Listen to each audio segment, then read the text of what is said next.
Tarybų sąjungos elektros instaliacija. Esu Kamilė, 11 metų elektrikė, 20 metų gyvenau Anglijoje. Lietuvoje dirbu tik metus, tai vis dar mokinuosi terminus lietuvių kalba. Ir man elektros instaliacija čia kosmosas palyginus su UK. Didžiausias skirtumas, kad čia visur trifaziai įvidai, o ten visur vienfaziai. Fazės paskirstytos tarp namų, gatvėse prieš įeinant į namus. Lietuvių kalbą gerai moku, bet būna, kad kartais pastringa žodžiai, nes ten, aišku, po tiek metų pragyvenimo biški sunku kartais įsireikšti mintis arba kažką, ką noriu pasakyti, susijęs su savo karjera. Į šitus skydus dažniausiai elektrikai nelenda, bet nebuvo užrakinta, tai pasižiūrėjau, taip tai reikėtų tokio visokio kostiumo, kad apsaugot nuo įtampos, bet neturiu, tai užteks pirštinių, kur pirkau senukose. Tai atidarom ir pažiūrim. Prieš metus buvau čia ir buvau visiškai pasimetus, netgi baisu buvo. Užtrenkiau duris ir sakau, atsiprašau, baba, močiutė, bet aš bijau keisti tavo rozetės ir šviestuvus, bet pažadėjau, kad grįšiu, kai žinosiu daugiau. Nu ir ką jūs galvojate, dabar žinau daug daugiau. Tai einam, parodysim, ką turim. Seniau visi laidai buvo vienos spalvos, tai biški sudėtingiau suprasti, kur, kas ir kaip. Čia dar labai fainiai buvo toks šviesos laikiklis lemputei. Visai gera idėja, jeigu veiktų. Pasitikrinau su šituo ir įtampos nėra. Čia pagal mano pastebėjimus iš skaitliukų dažniausiai sueina visi laidai. Ir jie tiesiai įeina į rozetės, į jungiklius, į šviestuvus. Atskirų skydų namuose nėra kaip Anglijoje arba kaip dabar šiuolaikiniai namai turi. Šitie saugikliai valdo įvadinius kabelius į skaitliukus, kurie randasi viršuje. Kaip minėjau, čia šitas skydas yra tik ESO prieinamas, paprastai elektrikai čia nelabai turėtų nagų kišti, kaip supratau. Bet jeigu aš klystu, tai parašykit komentarą. Labai graži ir tvarkinga schema ir rašo 89. Tai šita instaliacija buvo dar Tarybų sąjungos laikais. Taip tai nėra čia labai sena, tik 30 metų. Čia yra kvarco smėliu užpildyti stikliniai saugikliai. Aukštos pertraukimo gebos, matosi čia laidelis jau ant įtampos pasvilės. Norėjau pataisyti, kai sakiau schemą, turiu omeny schemą, bet man biški sunku tą žodį ištarti. Čia visos fazės paskirstytos, šita nenaudojama, čia matosi 2 laidai įeina, vienas naujai pridėtas, kitas senesnis, o čia gyventojas, šikšnosparnis, nežinau, ar čia jo veidas ar užpakalis, bet nepatinka. Gerai, judam toliau, nes tokių dalykų čia normalu matyti. Čia saugikliai. Seni automatai. Čia jau biški blogai, išdykeliai. Taip tai šitie kabliukai yra kitaip naudojami, o čia paėmė, uždėjo vėlytę.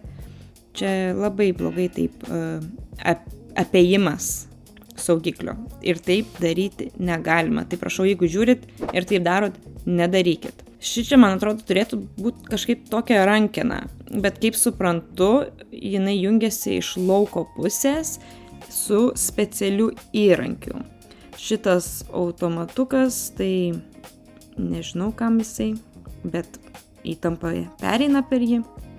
Ai, va šitą rankenėlę, ten iš šono įsikiša ir įsijungia, išsijungia visa įtampa. Manau, kas nors tikrai žino, komentaruose galit parašyti, kam tai skirta. Kaip sakiau, dažniausiai paprastai elektrikai šitus skydus neina, bet neturi spynos ir jaučiu niekas nepaskūs. Mažas langelis parodo skaitiklio rodmenis ir užtenka. Tai iš esmės eina nuo čia, gražiai nupieštas elektros ženklas su flomasteriu. Manęs nenutrenks, aš žinau, ką aš darau. Jo.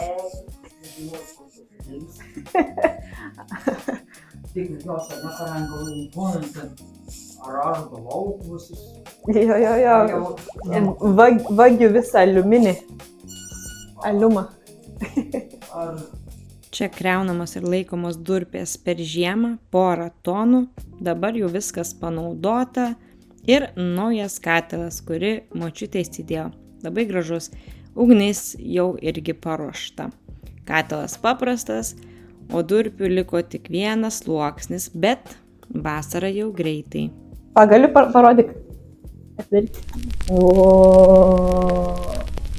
Ačiū, kad atėjai manęs ieškoti.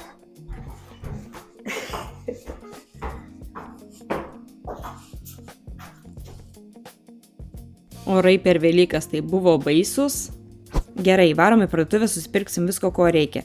Pravažiuojam pro visus šitus gražius tarybų sąjungos pastatus. Pasiemam rozetės, labai daug pasirinkimų, pasimsiu šitas be įžeminimo, nes visiems čia jau nėra ir sutaupysiu eurą. Šičia net nesu girdėjau šitų brandų įrankių. Čia va tokie pasirinkimai Lietuvoje labai skiriasi nuo Anglijos. Kitą kartą, kai būsiu Anglijoje, gal nufilmuosiu. Irgi apsaugos guminiai. Pilna guminių, o tikrų apsaugos batų su metalu nematau. Įdomus pasirinkimai lietuvių šviestuvų, kuriuos mėgsta, skiriasi nuo Anglijos. Šitie, kur mirguliuoja, tai nieko gero. Iš viso, jeigu kokiam salone, kur norit filmuoti, tokių nerekomenduoju. Paėmiau paprastus tokius, sakė močiutė, jai tiks. Ir šitas prietaisas batam valytis man tokia genijaus idėja.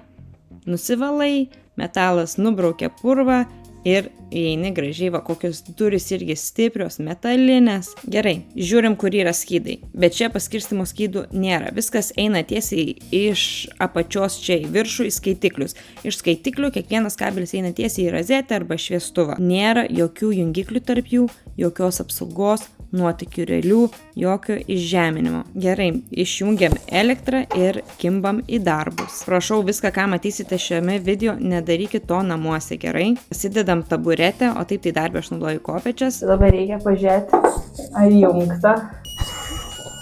Dabar išjungs.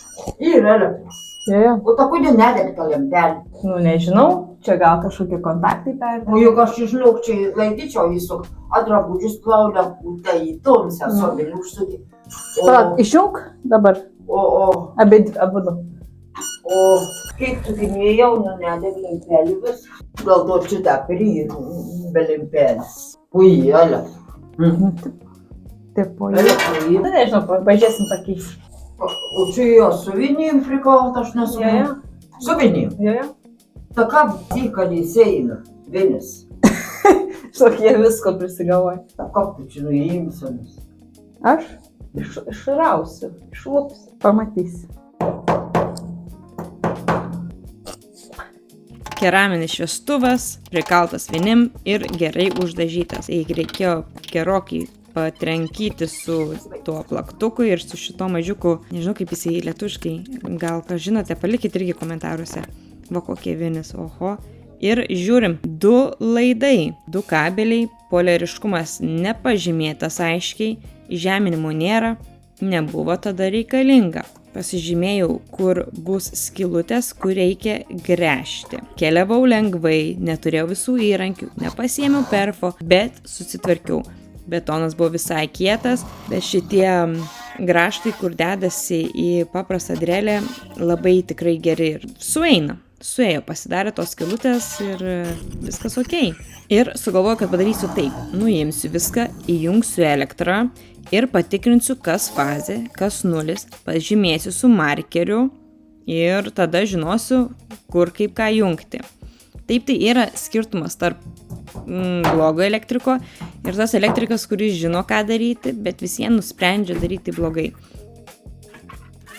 Gerai, pirmą jau pritvirtinau prie sienos, tada einam darysim antrą. Šitas plastikinis, tai lengviau nusiėmė, pirmą lemputę išėmėm šitą, nes keisim į LED. Šitas lengviau nusiėmė, nes jisai plastikinis, tai sutrupėjo ir viniukai šičia buvo trumpesni. Tada reikėjo pasidaryti pilotinės, nežinau ar būtų taip, pilot holes, prasigrėžiau, kad būtų lengviau pritvirtinti.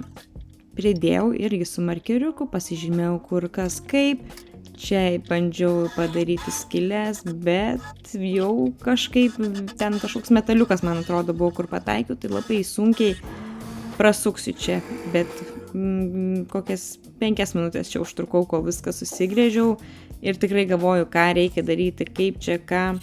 Tai sugalvojau kitą skylutę padaryti, gal ten pasiseks. Ir ten iš karto prasigrėžė, viskas gerai, sukalėm ir galvoju, užteks tų 2 varžtukų, laikysis, nes vis vien močiutė neatsukinės šitų šviestuvų. Tai gerai, einam, jungiam elektrą, pasitikrinsim, pasižymėsim.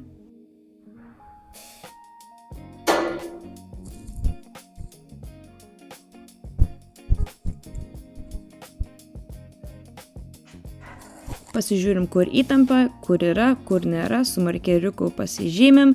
Čia padarom tą patį. Gerai, vėl išjungiam elektrą. Man atrodo, šitas buvo daugiau panaudota šiandien negu per paskutinius 30 metų. Viską išjungiam. Šito laikiklio nereikia, nes tik tais 2 laidai. Įžeminimo irgi nebus. Ir pastebėjau, kad bus laidas per trumpas. Tai reikės prailginti.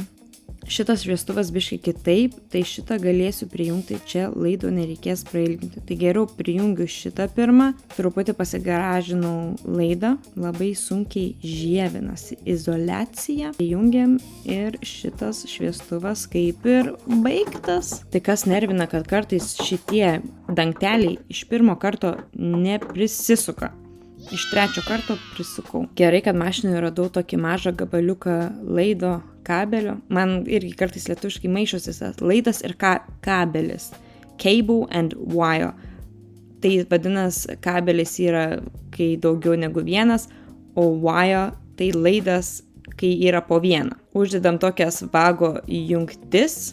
Taip, tai dažniausiai dedama tokia yra pasta nuo oksidacijos, kai yra varinis ir aliuminis laidas sumaišoma. Tai sujungiam viską, 2 šviestuvai jau pagal viską pakabinti. Dangtelį šitą užsidėjau iš pirmo karto, vau. Įjung.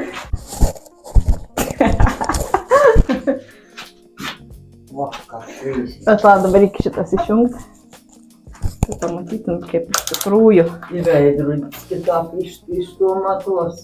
Nu. Sakau, dabar kaip aerodrome. Nu. O. Kodėl nedegi alertelį? Koridoriuje dėsim šitą kvadratinį vietoj šito kabančio. Pirmą suviniojam kilimą, patraukiam, ant šito kilimo aš išmokau vaikščioti, vis dar įsilaikęs nuo vaikystės. Norėjau išjungti šviesą, bet kažkaip ne prie durų, o vidury koridoriaus. Nusipelniau mini pertraukėlę su arbatos ir vafliais. Kad man vandens biškai pagalėjai. Pagalėjo vandens. Nu, pusę puoduko tik mane iki čia. Nu, stiek, sakė. Nu, biškai daugiau. Yra, užteks, tai dar dasipins. Na, gražiai. Nu, žiūrim, ką turim. O Kamilė, jeigu nebešveis, čia reikia pakeisti putlimpelį. Čia pagal viską turėtų labai daug metų šviesti, lemputės jokios nesikeičia ir jeigu ką, aš atvažiuosiu pakeisiu. O, kur tos pirštinės man? Aš pripratus su pirštinėm, istorijos mokytoja. Įsijungė. Ką? Elektrą išjungė.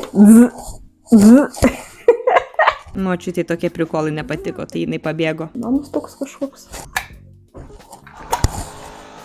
Gerai, nuėmam. Toks irgi laidas, fazė 0, įžeminimo nereikia, čia laikiklis. Taip tai atrodė, kad tabaluojas, bet ištraukti, žinokit, buvo sunku. Tai tikrai tvirtai laiko. Nežinau, kiek kilogramų atlaikytų, bet tikrai daug, nes iškrapštyti buvo sudėtinga. Čia aišku, video pagreitintas procesas. Lubos tai vėl betonas, cementas, kietos. Tai galvoju, taip gailiuos, kad to perfų neturiu. Nu, viską nuėmėm, pasižymėjom, užsidėjom tas jungtis vėl.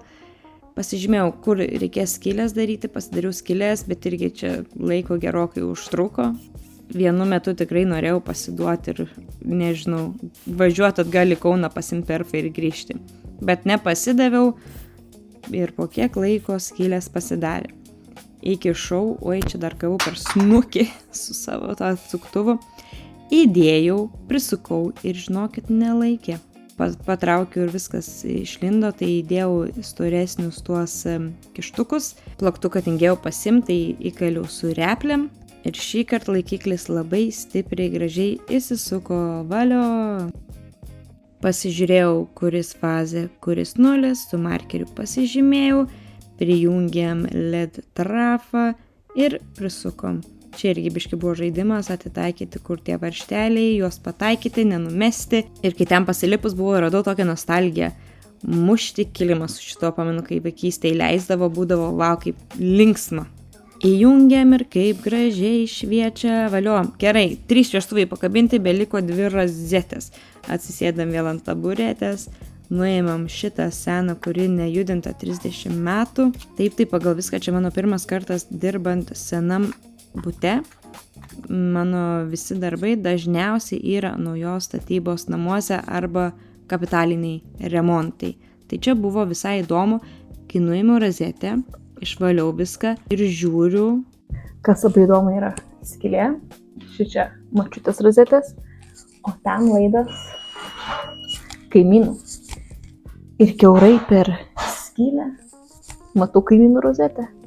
Tai jeigu norėčiau būti bloga kaimynė, galėčiau prisijungti prie jų, bet nežinau, čia toks labai įdomus dalykas. Kuku.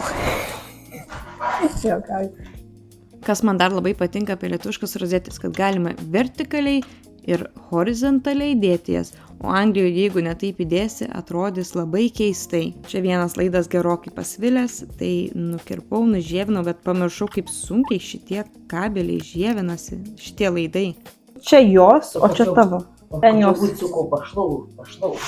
Tik prižiūrus. Močiutė atnešė su kuo išvalyti rozetės. Ne. Neturi. Oi, palauk, gal daug man geriau, aš pavalysiu. Gerai bus. Ir tai visai įdomus variantas su šito valyti dėžutės. Pritvirtinu sparnelius, vieną antrą, tol, kol iš abiejų pusių gražiai ir lygiai prisitvirtino. Uždedam rėmelį ir labai gražiai lygiai atrodo. Valio! Gerai, paskutinę rozetę pakeisim. Bet pirmą, biškį aprodysiu namus. Tokia greita ekskursija.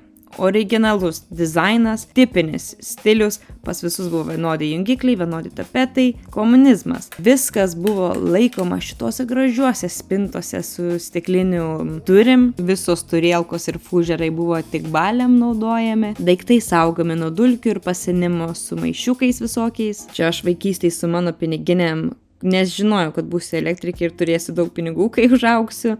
Ir tokie visokie retro dalykai, man taip prie širdies visokie tokie kolekcionuojami dalykėliai. Ne taip kaip dabar pas visus. Pilka viskas ir šita cukrinė man tokia faina. Tujų balionas, su kuriuo daromas skanus labai lietuviškas maistas, augintas mano močiutės ir pomidorai ant lango laukiami, kol bus pasėti šiltnamiai. Peilis, kuris jau galastinamas 30 metų. Klasikinės antklodės, kaip sakomas dekis, užuolaidos ir radio taškas. Man šitie labai įdomus, nes rusų laikais viena būdavo stotis, paskui atsirado antra ir trečia, įjungi ir klausai.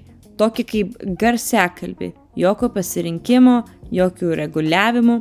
Galėjai garsą tik reguliuoti. Tai va, laidai tokie plonyčiai, vos ne kaip internetiniai laidai. Čia įtampos nėra, radio stoties jau daugiau nebepasiklausysi per šitą, nes dabar gali rinktis, ką nori klausytis, gali žiūrėti, ką nori. Būdavo vienas kambarį, vienas virtuviai, kartais daugiau, kartais mažiau. Gal jūs turite daug informacijos apie šitus radio taškus ar prisimenat naudojant juos, nes aš gimiau po viso šito, tai asmeniškai patirties su jais neturiu. Gerai, varom, pakeičiam tą paskutinę rozetę ir užbaigiam darbus. Šičia va kaip tvirtinasi rozetė, jinai prigrebė šonus, kai yra tvirtinami tie sparneliai, kabliukai įsiplečia ir prilaiko rozetę. Dabar yra dedamos dėžutės, kurios turi vietas priveržti varžtelius iš šonų. Tada tie kabliukai yra įsukami kaip papildomas pritvirtinimas. Nuėmam seną kištukinį lizdą, 2 laidai, 0 ir fazė, įžeminimo šitam nėra, ištiesinam laidus, nužievinam kiek ko reikia, nukerpam kas kur per ilgai. Kištukinis lizdas va čia turi 2 varžčiukus. Kai jį atsuki, kontaktas atsidaro. Ten aš įkišu laidą ir su vienu pirštu prilaikau, kad jisai man neišlystų, prisuku kontaktą ir taip pakartoju iš kitos pusės ir dar dažniausiai būna 3 žeminimo laidas, bet čia jo nėra. Prisukau rėmelį, galėjau horizontaliai ar vertikaliai. Jeigu dėsiu horizontaliai, už tos rėmas lovos abu po pusę, o jeigu dėsiu vertikaliai, tada vieną pilnai už tos, o kitas bus laisvas. Įjungiam elektrą paskutinį kartą. Atsisveikinu su šituo baiboku ir patikrinam, ar viskas veikia. Patikrinau su testeriu, bet ir su pakrovėju. Pažiūrėti, kaip laikosi kontaktas, ar saugiai, ar ne laisvas, ar neiškrenta tas pakrovėjas man. Ir viskas. Gerai. Ačiū, kad žiūrėjot. Viskas gražiai šviečia. Susišukuojam plaukus. Parašykit, ką manot komentaruose, kas labiausiai patiko. Tai Lietuva. Labai graži, gražus namai, visi unikalūs ir graži gamta, geras maistas, šviežias oras. Sąrašą dar galėčiau tęsti ilgai, bet baigiam čia ir ačiū, kad žiūrėjot.